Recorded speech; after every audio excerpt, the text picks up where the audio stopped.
Bismillahirrahmanirrahim. Kembali di channel Robi Delpis. Alhamdulillah malam ini kita bisa melanjutkan kajian kita ya tentang bedah buku ya, tentang tauhid, bedah buku belajar ilmu tauhid dari titik nol ya, episode yang ke-6. Kemarin kita sudah membahas tentang pengertian Ahlus Sunnah wal Jamaah, dan kali ini saya akan membahas tentang sejarah singkat Ahlus Sunnah wal Jamaah. Tentu ya, karena ini adalah sejarah singkat, tidak semua bisa diungkapkan di sini ya. Masih ditemani dengan buku saya ya, Belajar Ilmu Tauhid dari Titik Nol. Oke, bahasanya adalah tentang sejarah singkat Ahlus Sunnah wal Jamaah. Nah, Ahlus Sunnah wal Jamaah adalah aliran ya, madhab Islam yang sebenarnya, yaitu jalan yang ditempuh oleh Nabi dan para sahabat. Nah, kemarin kita sudah sampaikan ya, itu kan ada hadis Nabi mengatakan ma'ana alaihi wa ashabihi gitu kan, merujuk pada Nabi dan para sahabatnya. Nah, kemudian Ahlus Sunnah wal Jamaah adalah akidah. Nah, akidah Islam yang benar yang berasal dari Allah Subhanahu wa taala ya. Jadi Allah Subhanahu wa taala kan menurunkan akidah melalui Jibril kepada Nabi Muhammad SAW, oleh Nabi kemudian disebarkan lewat para sahabat. Nah, ada satu hal yang perlu diketahui, bahwa dalam perjalanan sejarahnya, nah ini, umat Islam mengalami peristiwa di mana terjadi konflik politik. Nah, yang berujung pada konflik akidah sehingga muncul berbagai tafsiran nah mengenai ajaran Islam yang dibawa oleh Rasulullah Shallallahu alaihi wasallam. Kan jadi pernah ada konflik politik, awalnya adalah dari politik, kemudian mengarah ke konflik akidah, dan dalam proses itu terjadi banyak sekali penafsiran-penafsiran terhadap ajaran Islam yang dibawa oleh Nabi Muhammad Shallallahu alaihi wasallam. Nah, peristiwa tersebut dikenal dengan masa fitnah kubro atau fitnah akidah ya. Nah, sejak saat itulah muncul berbagai aliran kalam, nah akidah, yang saling berseteru satu sama lain. Nah, di antara aliran-aliran yang ada pada saat itu antara lain, nah ini aliran-aliran yang muncul sejak karena adanya konflik politik menuju akidah itu. Satu, ada yang disebut dengan aliran Khawarij ya. Nah, secara bahasa Khawarij berasal dari kata khoroja, artinya keluar, muncul, timbul atau memberontak. Nah, Imam As-Sakhrastani, beliau terkenal sebagai pakar perbandingan agama ya. Imam As-Sakhrastani punya buku, saya lupa lagi ya nama bukunya, itu wafat sangat terkenal ya bukunya, kitabnya itu wafat 548 Hijriah, menyebut Khawarij sebagai orang yang memberontak imam yang sah. Nah, kemudian sedangkan Al-Ghurabi menyebut Khawarij itu sebagai setiap muslim yang memiliki sifat laten, nah ingin keluar dari kesatuan umat Islam ya. Itu Khawarij, asal katanya kan keluar gitu kan. Aliran yang kedua namanya adalah aliran Murjiah. Nah, Murjiah diambil dari kata irja atau arja'a, artinya penundaan, penangguhan, dan pengharapan.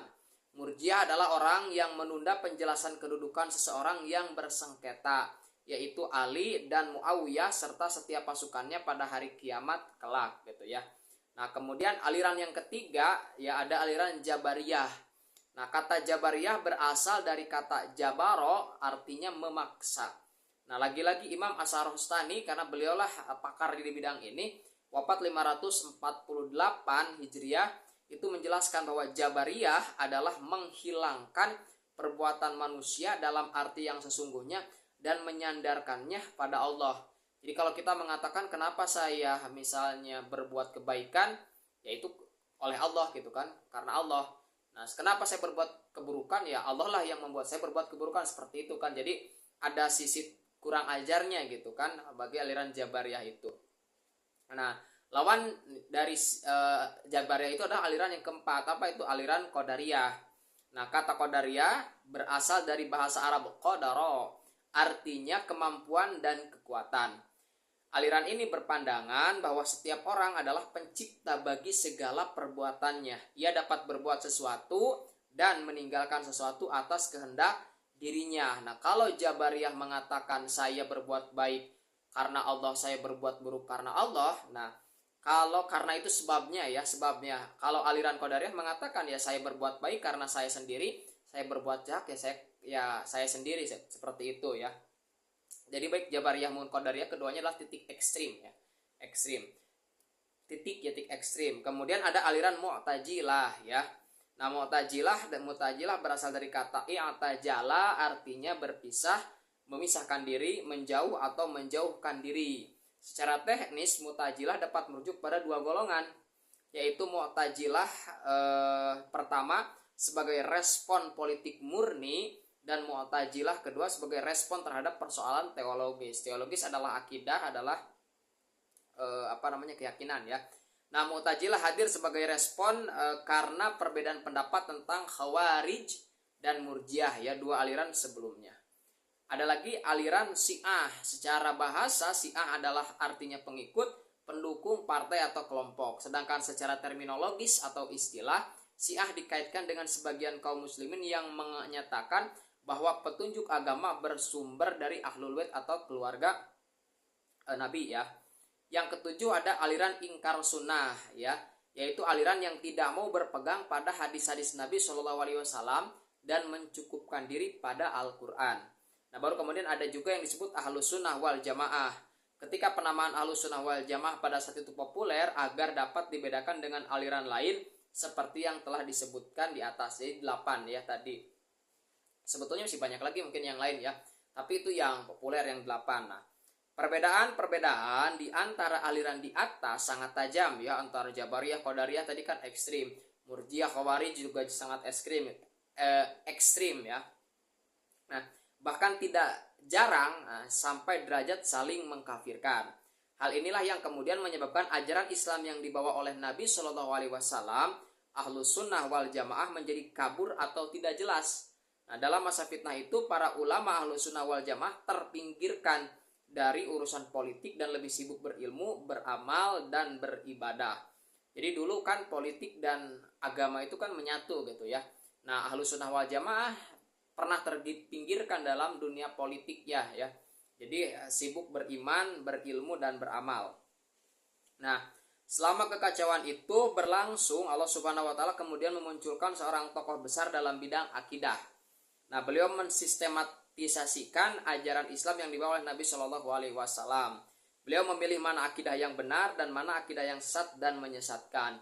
Beliau kemudian oleh para ulama dianggap sebagai pemimpin atau imam Ahlus Sunnah wal Jamaah. Nah, siapa itu? Beliau adalah Imam Abul Hasan Al-Asy'ari ya, wafat 324. Jadi soal ini kan ya sebagian besar ulama, mayoritas ulama ya, kalau sebagian besar itu mengatakan bahwa Imam Ahlus Sunnah itu adalah Imam Abul Hasan Al-Asy'ari.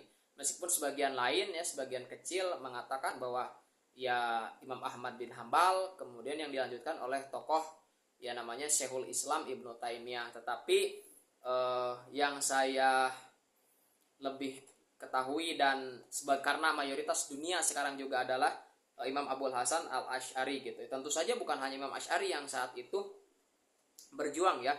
Ulama lain yang juga berjuang membela dan mempertahankan akidah yang benar itu banyak ya. Di antaranya adalah Abu Mansur Al-Maturidiyah, Al-Maturidi ya. Itu wafat 333 Hijriah. Nah, keduanya hidup dalam satu masa, hanya di tempat yang berbeda. Oleh karena itu, ketika ditanya siapa Ahlus Sunnah wal Jamaah, maka jawabannya biasanya kan Ahlus Sunnah wal Jamaah Asy'ariyah atau Al-Maturidiyah. Nah, itu sejarah singkatnya ya.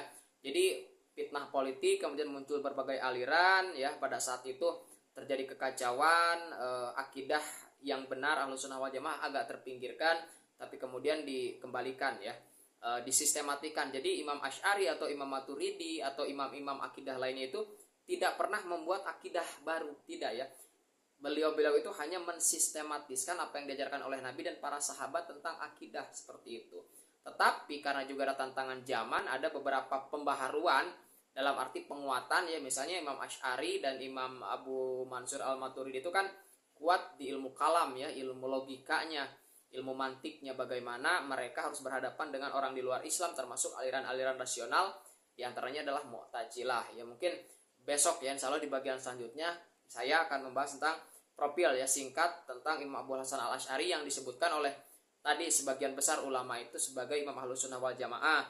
Salah satunya itu kan oleh Ibnu Khaldun ya, itu Imam Asy'ari adalah imam Ahlus Sunnah wal Jamaah. Oke, itu saja untuk kajian malam ini, semoga bermanfaat. Terima kasih.